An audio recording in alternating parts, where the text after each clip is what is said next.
আসসালামু আলাইকুম সবাইকে। কেমন আছেন সবাই?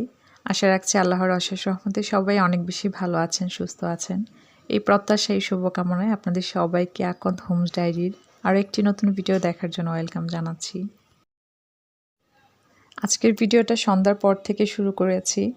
আজকে সকালবেলা যখন রান্না করি, একটা তরকারি প্রায় শেষের দিকে, আর হয়তো বা 5 মিনিট হলে রান্নাটা সুন্দর মতো হয়ে যেত। ওই মুহূর্তে সিলিন্ডার শেষ। তো এখন সিলিন্ডার ক্রাইসিস চলছে সারা বাংলাদেশে, আমরা সবাই জানি। তো যাই হোক, আজকে প্ল্যান ছিল বেশ কিছু রান্না আমি করব। আগামীকালকে যেন রান্নার ব্যস্ততা খুব একটা না থাকে, তাই জন্য এই প্রিপারেশনগুলো আমি নিয়ে রেখেছিলাম। কিন্তু সারাদিন অপেক্ষা করার পরেও আসলে সিলিন্ডার কোথাও পাওয়া যায়নি। কবে পাবো জানি না। আমি যে জাস্টকে ভয়েস ওভার করছি, গত 3 দিন ধরে এই অবস্থা। তো যাই হোক, রান্নার কাজটা যেহেতু এখন আর করা লাগবে না, ভাবলাম যে কাজগুলো অনেক দিন ধরে পড়ে আছে, করব করে করা হচ্ছে না, সেই কাজগুলোই করে নিই। তো সেই কাজগুলোর মধ্যে একটা প্রধান কাজ ছিল ফ্রিজটা ক্লিন করা। কিছুদিন আগে যখন বাড়ি গিয়েছিলাম তখন নর্মাল ফ্রিজটাকে মোটামুটি ক্লিন করে রেখেছিলাম, কিন্তু ওই দিন যখন সবজি আনার পরে দেখলাম যে মনে হচ্ছে যে সবজি রাখতে গিয়েও একটা মেসি অবস্থা। তো সময় সুযোগ হয়ে উঠছিল না যে আমি ফ্রিজটাকে ক্লিন করব। তো ভাবলাম আজকে যেহেতু রান্নাটা করা লাগবে না বলতে আলহামদুলিল্লাহ যতটুকুন আছে হয়ে যাবে। তা না হয় হয়তো বাহিরে খেতে যাওয়া লাগতো। তো যাই হোক, এখন আমি ফ্রিজের সুইচটাকে অফ করে দিয়েছি, দিয়ে যে জিনিসগুলো ক্লিন করব সেগুলো কিচেনে নিয়ে এসেছি। কিছু হয়তো সাবান পানি দিয়ে ক্লিন করতে হবে, আর কিছু মুছে নিলেই হবে, যেমন সবজির ঝুড়িগুলো জাস্ট হালকা একটু মুছে নিলেই হবে। তো এর মধ্যেই আপনাদের ভাইয়া আসছে। তো আসার সময় উনি আলু পুরি নিয়ে এসেছেন। বেশ কিছুদিন ধরে আমার এই আলু পুরিটা খেতে ইচ্ছে করছিল। ঠিক আমাদের বাসার পাশেই একটা ভাইয়া আছেন, খুব ভালো আলু পুরি বানান। আসলে সব জায়গার খাবার কিন্তু দেখবেন যে খেতে ভালো লাগে না। একই খাবার আমরা দেখবেন যে স্পেসিফিক একটা দোকান থেকেই নেই। তো যেদিন থেকে মন চাচ্ছিল ওই দিন থেকে ওই ভাইয়ের দোকান বন্ধ।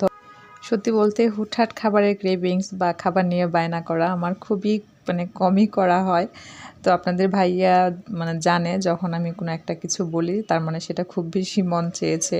তো উনি যখন খোঁজ নিয়ে জানতে পারে ওনাদের ফ্যামিলিতে বিয়ে চলছে, যার কারণে 5 দিন দোকান বন্ধ থাকবে। তো আজকে যখন দোকান খোলা পেল সাথে সাথে নিয়ে আসলো। তো পুরি খাওয়ার পর্ব শেষে আমি ফ্রিজ ক্লিনিংয়ে আবারও চলে আসলাম। আসলে ফ্রিজটা ক্লিন করতে গেলে যে কতটা সময় নিয়ে কাজগুলো করতে হয় সেটা আমরা যারা করি তারাই বুঝতে পারি। তবে কাজটা শেষ করার পরে কিন্তু অন্যরকম একটা শান্তি ফিল হয়। তো আমি হাতে একটা মোজা পরে নিয়েছিলাম, যে ময়লাটুকুন একদম হাত দিয়ে ধরতে ইচ্ছা করে না, ওই ময়লাটুকুন আমি বেশিরভাগ সময় হাতে মোজা পরে ক্লিন করি, এবং কিছু সময় কখনো কখনো ওই মোজাটা একদম ফেলেই দিই। তো এটা এর আগেও হয়তো বা 2-একটা ভিডিওতে শেয়ার করেছি। আসলে কিছু কিছু ক্লিনিংয়ের কাজ আমরা মেয়েরা এত কষ্ট করে করি, সেটা আসলে বলার বাহিরে। কারণ ময়লাগুলো ধরতেও ইচ্ছা করে না, আবার ক্লিন না করেও থাকা যায় না। তো এখানে ফ্রিজের যে একটা হোল করার মতো থাকে, এটাতেও কিন্তু অনেক বেশি ময়লা হয়ে যায়। তো এটা ক্লিন করাটা একটু কষ্টসাধ্য হয়ে যায়। তো আমি যেভাবে করি, এই যে লম্বা একটা পুরনো কলম ছিল সেটাতে টিস্যু নিয়ে কিছুটা পেঁচিয়ে তারপর এইভাবে কিন্তু ক্লিন করে নেওয়া যায়। আর অফ ক্যামেরায় আমি এই যে পোর্শনটা এটাও কিন্তু সুন্দর মতো ক্লিন করে নিয়েছি। তো ফ্রিজ ক্লিন করার পাশাপাশি কিন্তু ফ্রিজ থেকে অপ্রয়োজনীয় অনেক জিনিস ছাঁটাই বাটাই করেছি। আসলে শুধু ফ্রিজ না, দেখবেন স্টিলের আলমারি হোক, ওয়ার্ডরোব হোক, কিচেন হোক, যখন ক্লিনিংয়ের কাজগুলো করা হয় তখন এমন অনেক জিনিস খুঁজে পাওয়া যায় যেটা হয়তোবা প্রয়োজনীয় কিন্তু আছে জানি না। আবার অনেক জিনিস হয়তোবা কোনো দরকার নেই, শুধু শুধু স্পেসটুকু নিয়ে আছে। তো ওগুলিও ছাঁটাই বাটাই করা হয়। তো পরে অনেক বেশি স্পেস বের হয়, আর মনে হয় যেন মানে অনেক কিছু সরিয়ে ফেলা হয়েছে। আসলে অনেক কিছু না, ওই কিছু জিনিসের কারণেই এরকমটা হয়। তো আমি এই সাইডে যে জিনিসগুলো থাকতো সেইখান থেকে বেশ কিছু জিনিস হচ্ছে ছাঁটাই বাটাই করে নিয়েছি, যেগুলো আদৌ কোনো দরকার নেই, এমনি এমনি রেখে দিয়েছি, হয়তো বা কাজে লাগবে এরকম। আমার গত ভিডিওতে রূপালীর দিনরাত্রি আইডি থেকে আপু লিখেছিলেন খাবারের পরিবেশন দেখে খুব ভালো লাগলো। আসলে সাধারণ জিনিস কিভাবে অসাধারণ করা যায় আপনার কাছ থেকে শেখা যায়, আর বেডরুমের লুকটা খুব ভালো লেগেছে। অসংখ্য ধন্যবাদ আপু। আপু যখনই কমেন্টস করেন খুব সুন্দর সুন্দর কমেন্টস করেন। তো যারা লাইফস্টাইল ব্লগ দেখতে পছন্দ করেন তারা কিন্তু চাইলে আপুর চ্যানেলটি ভিজিট করতে পারেন। তো আমি হচ্ছে এখন শুধু নর্মাল ফ্রিজটুকুনি ক্লিন করব, কারণ ডিপটা আপাতত ধরবো না। ডিপে যেহেতু আমি সব কিছু বক্সে রাখার চেষ্টা করি, জাস্ট হচ্ছে বরফটুকুন সরিয়ে নিলেই হয়। তবে যথেষ্ট বরফ হয়েছে, সেটাও কোনো এক সময় করে মানে ক্লিন করা লাগবে। তবে ফ্রিজ ক্লিনিংয়ের ক্ষেত্রে আমি বেশিরভাগ সময় এই কাজটা করি, একই সাথে না ধরে কখনো কখনো আলাদা আলাদা করি, আবার কখনো দেখা যায় পুরোটা করি। তবে পুরোটা একসাথে সেটা খুবই রেয়ার, কারণ নর্মাল ফ্রিজটা কম বেশি কিন্তু ক্লিন করাই হয়, কারণ কাঁচা সবজি রাখা হোক, যে কোনো কিছু নেওয়ার ক্ষেত্রে হোক, নর্মাল ফ্রিজটাই মনে হয় ইউজড হয় বেশি। তো আমি অফ ক্যামেরায় সবজির বক্সগুলোকেও মুছে নিয়ে সুন্দর মতন রেখে দিয়েছি। এখন যে সবজিগুলো আমার কুটা ছিল সেগুলোকেও একটু মানে ঠিকঠাকভাবে রাখবো, যেন নষ্ট না হয়ে যায়। তো করলা ভাজিটা আমি এর আগেও এটা করেছি যে 4-5 দিনের জন্য কুচি করে রাখলে ভালো থাকে কিনা। তো আলহামদুলিল্লাহ খুবই সুন্দর থাকে। সেক্ষেত্রে নিচে টিস্যু দিয়ে একটু মানে ভালোভাবে রাখতে হয়। যদিও কেটে রেখে দিলে পুষ্টিগুণ ঠিক থাকে না, এটা আসলে আমরা সবাই জানি। কিন্তু কখনো কখনো দেখা যায় নিজের কাজের একটু সুবিধার জন্যই আমাদেরকে এগুলো করা লাগে। তবে আগের থেকে আমি এই কাজগুলো করা অনেক কমিয়ে দিয়েছি। আমার যারা নিয়মিত আপুরা আছেন, মানে আমার আগের চ্যানেল থেকে এসছেন, তারা জানেন যে এগুলো একদম আমার কমন কাজ ছিল, কিন্তু এখন এগুলো অনেকটাই কমিয়ে দিয়েছি। তো যাই হোক, এই কাজগুলো করতে করতে ভাবছিলাম যে সত্যি যে কোনো খারাপের পিছনে দেখবেন ভালো কিছু লুকায়িত থাকে। আজকে সিলিন্ডারটা না থাকায় আমি আমার ফ্রিজটা ক্লিন করার একটা সুযোগ পেয়েছি। এটা যদিও খুবই সিলি একটা ব্যাপার, তবে এটা কিন্তু অনেক বড় একটা সত্যি।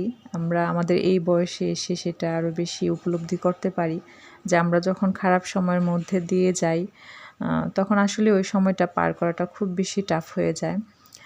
তবে তখন আসলে অনেক ভাবনা ভেবে নিজেকে অনেকভাবেই আমরা হয়তোবা চেষ্টা করি মোটিভেট করার। আমি নিজে যেটা সবসময়ই মানে করার চেষ্টা করি যখন আমি ওই ধরনের কঠিন পরিস্থিতির মধ্য দিয়ে যাই, সেটা হচ্ছে কোনো পরিস্থিতি আসলে স্থায়ী না। ভালোর পরে খারাপ, খারাপের পরে ভালো। আমাদের লাইফের চক্রটাই এরকম, বা আমাদের এটাই লাইফ। তো এই জন্য যখন খারাপ সময় আসে তখন একটা জিনিসই চিন্তা করি যে এরপরে ভালো কিছু হবে। আর আমরা যদি খুব মানে গভীরভাবে নোটিস করি, দেখবেন যে আমাদের প্রত্যেকের লাইফে এমন অনেক কঠিন সময় পার করার পরে আমাদের মনে হয়েছে যে ওই কঠিন সময়টার পরে আমরা এই ভালো জিনিসটা পেয়েছি, বা ওইটার জন্য এটা হয়েছে, মানে এরকমটা কম বেশি হয়। জানি না কোন কথা থেকে কোন কথায় চলে গেছি। আসলে কিছুদিন আগেই আমার একজন আপুর সাথে কথা হচ্ছিল। আমি আপুর নামটা এই মুহূর্তে বলবো না, আমি জানি আপু আমার ভিডিও দেখেন। তো আপু বলতেছিলেন যে খুব খারাপ সময় পার করছেন। তো আসলেই মানে আমাদের প্রত্যেকের লাইফে ভালো মন্দ সময় যায়, তবে মাঝে মধ্যে এমন খারাপ সময় আমরা পার করি যেটা থেকে আসলে মনে হয় যেন আর হয়তো বের হতে পারবো না। আল্লাহ সবাইকে অনেক বেশি ভালো রাখুক, সবসময় এই দোয়া করি। তো যাই হোক, সকালবেলা আমি রান্না শুরু করব। এখন যেহেতু সিলিন্ডার নেই, রাইস কুকারেই রান্নাটা করা লাগবে। তো রাইস কুকারে যেহেতু ওইভাবে রান্না করি ইউজড না, মানে তরকারি অন্যান্য কোনো কিছু, তো আজকে রান্নাটা অনেক বেশি হ্যাসেলি মানে আমাকে পোহাতে হয়েছে। তো প্রথমে আমি এখানে ডাল বসিয়েছি, ডালের মধ্যে আমি ডিম সিদ্ধ বসিয়ে দিয়েছি। আর ডিমগুলি কিন্তু খুব ভালো মতন ক্লিন করা ছিল, যার কারণে আমি কিন্তু একদম মানে সরাসরি ডালের মধ্যে দিতে পেরেছি, যেহেতু মানে ডালের সাথে মিক্সড হয়ে যাবে। তো যাই হোক, আর মনে হচ্ছিল যে ফ্রিজ থেকে ডিম বের করলে মানে ফ্রিজের সৌন্দর্য অনেকটা কমে যায়, আবার যখন ফুল ফিল মানে থাকে ডিমে, তখন ফ্রিজটা দেখতে ভালো লাগে। এটা মানে কেন জানি মনে হয়। তো যাই হোক, পেঁয়াজ ছোলা ছিল না। আমি এখন রান্নার জন্য যতটুকুন লাগবে ঠিক ততটুকুনি পেঁয়াজ নিয়েছি। আর আজকে সকালবেলার নাস্তায় বাচ্চাদেরকে ব্রেড আর কলা দিয়েছি, সেই সাথে হিটারে পানি গরম করে ব্ল্যাক টি যেভাবে করি ওভাবে করে একটু লাল চার মতন করে দিয়েছি। তো এখানে ময়লা রাখতে গিয়ে দেখি যে অংশটা মানে একদম চোখে লাগছে, তাই জন্য এই জায়গাটাকেও একটু ক্লিন করে নিচ্ছি। আসলে আমাদের মেয়েদের কাজ এই জন্যে কমে না, কারণ আমরা যখন একটা কাজ করতে যাই তার চারপাশে আরও যে কত কাজ ঘুরঘুর করে আর ডাকাডাকি করতে থাকে, সেটা আমরা মেয়েরাই বলতে পারবো। অন্যান্য দিন তো পেঁয়াজটা ছোলা থাকে, গতকালকে যেহেতু ফ্রিজ ক্লিনিংয়ে ব্যস্ত ছিলাম তাই জন্য আর এই কাজটা করা হয় নাই। আর রান্না তো খুব একটা করব না, সেই চিন্তা করে ভাবলাম আচ্ছা ঠিক আছে সকালবেলায় করা যাবে। এই একটা কাজ যদি করা থাকে কুটাকাটির ক্ষেত্রে মনে হয় রান্নার কাজ অনেকটা সহজ হয়ে যায়।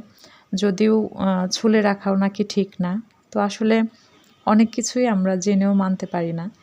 এখানে আমি ডিমগুলো উঠাতে গিয়ে প্রথমে ভেবেছিলাম যে এটা দিয়ে উঠালে খুব ভালো হবে, পরে দেখি যে না আগেরটাই ঠিক ছিল। তো আমি ডিমগুলো উঠিয়ে ডালের মধ্যে যা যা দেওয়ার দরকার সেগুলো দিয়ে নিচ্ছি। আর রাইস কুকারে রান্না করতে গিয়ে যেটা দেখলাম অনেক বেশি লেট হয়।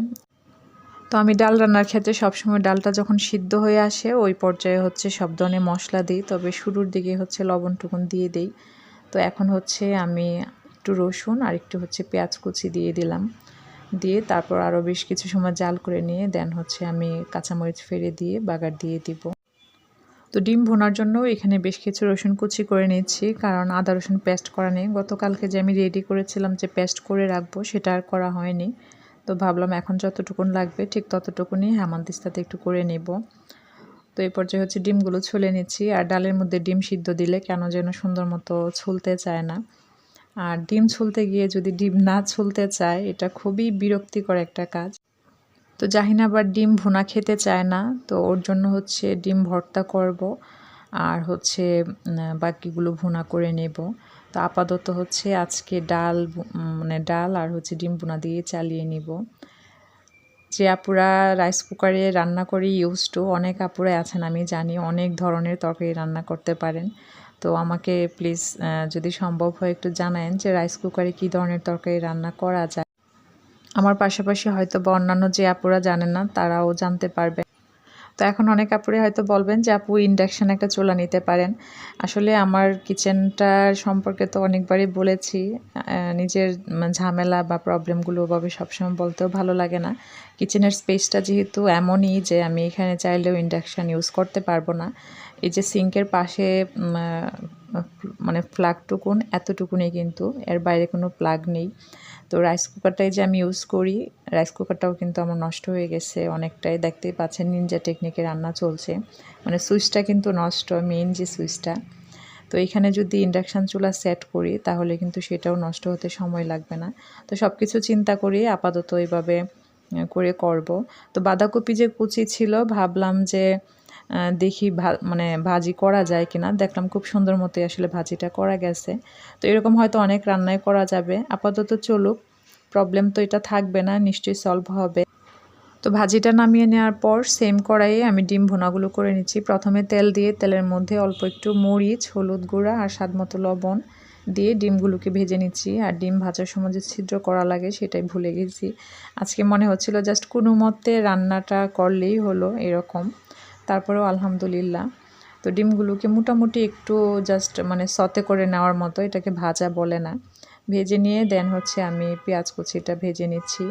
আর দেখলাম যে খুব দ্রুতই হচ্ছে তেলটা টেনে নিচ্ছে, বা একদম মানে ড্রাই জিনিসগুলো একদম লেগে লেগে যাচ্ছে এরকম, মানে যেটা একটু ভাজতে সময় দিতে হয় সেটা ওভাবে করে ভাজা যাচ্ছে না। তো আমি খুবই তাড়াহুড়োর মধ্যে রান্নাটা করে নিয়েছি যে একদম যাতে পুরো একটা স্মেল চলে না আসে।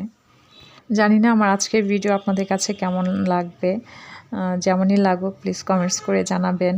আর সবসময়ের মতোই বলবো আমার ভিডিওর যে কোনো ভুল ত্রুটি বা আপনার মন্তব্য ভিডিও সম্পর্কে কমেন্টসের মাধ্যমে জানাতে পারেন।